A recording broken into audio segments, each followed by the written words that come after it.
যদি আমি বলি আমার রাসূল কেমন ছিলেন, তিনি ছিলেন মধ্যম আকৃতির, তিনি না লম্বা না খাটো। তিনি কখনো বা যখন হাজারো মানুষের সামনে দাঁড়াতেন, বিদায় হজের সময়ে 1,40,000 সাহাবা যখন ময়দানে, তিনি যখন আস্তে করে উঠে দাঁড়ালেন, ওনার চাইতে অনেক লম্বা লম্বা মানুষ থাকার পরেও অবাক বিস্ময়ে সবাই তাকিয়ে দেখল, সবার উপর দিয়ে যে মানুষটির মাথা মোবারক দেখা যায়, তিনি নবী মুহাম্মদুর রাসূলুল্লাহ সাল্লাল্লাহু আলাইহি ওয়াসাল্লাম। তিনি মধ্যমাকৃতির হওয়ার পরে সবার উপরে তার শির, সবার উপরে তার মাথা। সবাই অবাক বিস্ময়ে তাকিয়ে দেখলেন তার চুলগুলো হালকা হালকা কোঁকড়ানো। তিনি কখনো বা যখন চুলের ভিতরে তৈল দিয়ে আছড়াতেন, অবাক বিস্ময়ে মানুষ তাকিয়ে দেখতেন, মনে হতো চুলের মাঝে যেন মৃদুমন্দ ঢেউ দেখা যায়। তার কপালটা ছিল চওড়া শুভ্র, তার চোখের ভ্রুগুলো ছিল ধনুকের মতো বাঁকা, তার চোখগুলো ছিল টানা টানা ভাসা ভাসা, তার চোখের পাতাগুলো ছিল গোলাপের পাপড়ির মতো। তিনি কখনো বা যখন চোখের পলক ফেলতেন, অবাক বিস্ময়ে মানুষ তাকিয়ে দেখতেন, মনে হতো মৃদুমন্দ বাতাসে গোলাপ পাপড়ি দোল খাচ্ছে। তার চোখের সাদা অংশ ছিল রক্তিমাভ সাদা, কালো অংশ ছিল তার কৃষ্ণ কালো। তার ঠোঁটগুলো ছিল গোলাপি রঙের, তার নাকটা ছিল খাড়া, ছিদ্রগুলো ছিল ছোট ছোট, নাকের নিচে ঠোঁটের উপরে ছিল চিকন সরু গোঁফ। তিনি কখনো বা যখন মুচকি হাসতেন, তার গোলাপি রঙের ঠোঁট দুটো যখন একটু ফাঁক হয়ে যেত আর দাঁতগুলো যখন বের হয়ে যেত, মানুষ অবাক বিস্ময়ে খুঁজত কোথাও যেন বিজলি চমকিয়েছে। তিনি যখন প্রচণ্ড গরমের মাঝে ঘেমে সিক্ত হতেন, কপালে তার মুক্তার দানার মতো ঘাম জমে যেত। তিনি যখন দৌড়ে দৌড়ে তার বিবিদের ঘরে যেতেন, আমাদের মায়েদের ঘরে, আল্লাহ রাসূল সাল্লাল্লাহু আলাইহি সাল্লাম ঘরে ঢোকার পরে মায়েরা দেখতেন কপালের মাঝে মুক্তার দানার মতো বিন্দু বিন্দু ঘাম জমে আছে। মায়েরা বলতেন, গুস্তাকি মাফ কর দিজিয়ে, বেয়াদবি মাফ করবেন, আপনি চুপটি করে একটু বসুন। নবীকে বসিয়ে ওরা ছোট্ট শিশু খুঁজে বের করতেন, অতি যত্নে পরম আদরে তার কপালের ঘামগুলো তারা শিশির ভিতরে ভরে মুখ বন্ধ করে রেখে দিতেন। ঈদ যখন আসতো, বিয়ে যখন হতো, জমানো ঘাম তারা আতর হিসেবে ব্যবহার করতেন। এ নবী তো সে নবী, হেঁটে গেছেন 1 মাস আগে রাত পথ ধরে, যাওয়ার পরে তিনি তো চলেই গেছেন।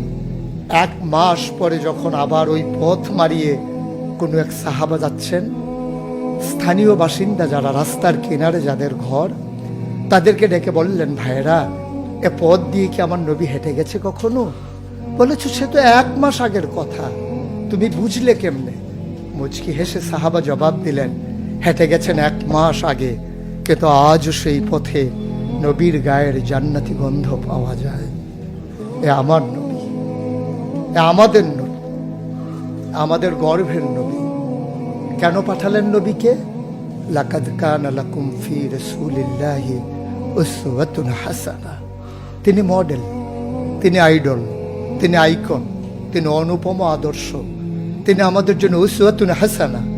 তিনি পথ দেখিয়েছেন কেমন করে একটা ছেলে তার মায়ের কাছে ভালো সন্তান হতে পারে। তিনি আঙ্গুল দিয়ে দেখিয়ে দিয়েছেন কেমন করে কোনো এক স্ত্রীর কাছে ঈর্ষণীয় স্বামী হওয়া যায়। তিনি আচরণ করেছেন মা আয়েশার সাথে এমন যে আচরণ আজও যদি কোনো মেয়েরা করে, তাহলে তার স্বামী হবে তার কাছে সেরা স্বামী। শুধু সেই স্বামী তার স্ত্রীর সাথে সেই ব্যবহার করে।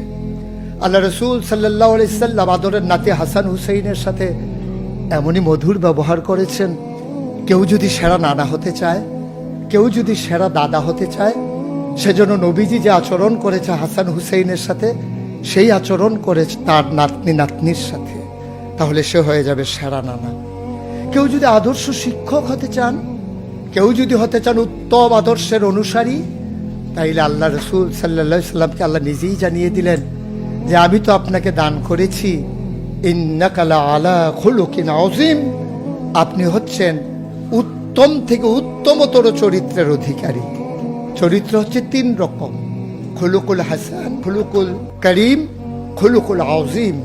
খুলুকুল হাসান মানে হচ্ছে আপনাকে একজন গালি দিয়েছে, আপনি হুবহু সেই গালিটা দিয়েছেন। আপনাকে বলেছে তুমি বদ, আপনি বলেছেন আমি না, তুমি বদ।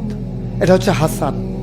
আপনাকে বলেছে তুমি সাংঘাতিক খারাপ, আপনি চুপ মেরে হেঁটে চলে গেছেন মাথা নিচু করে, আপনি হচ্ছেন খুলুকুল কারিম।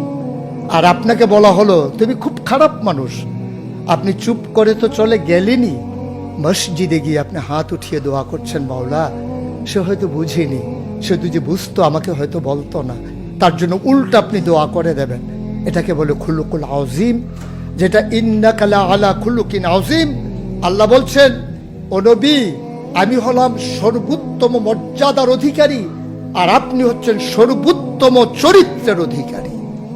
সুতরাং যার কোনো তুলনা হয় না, তুলনা মেলা ভার, জুড়ি মেলা ভার।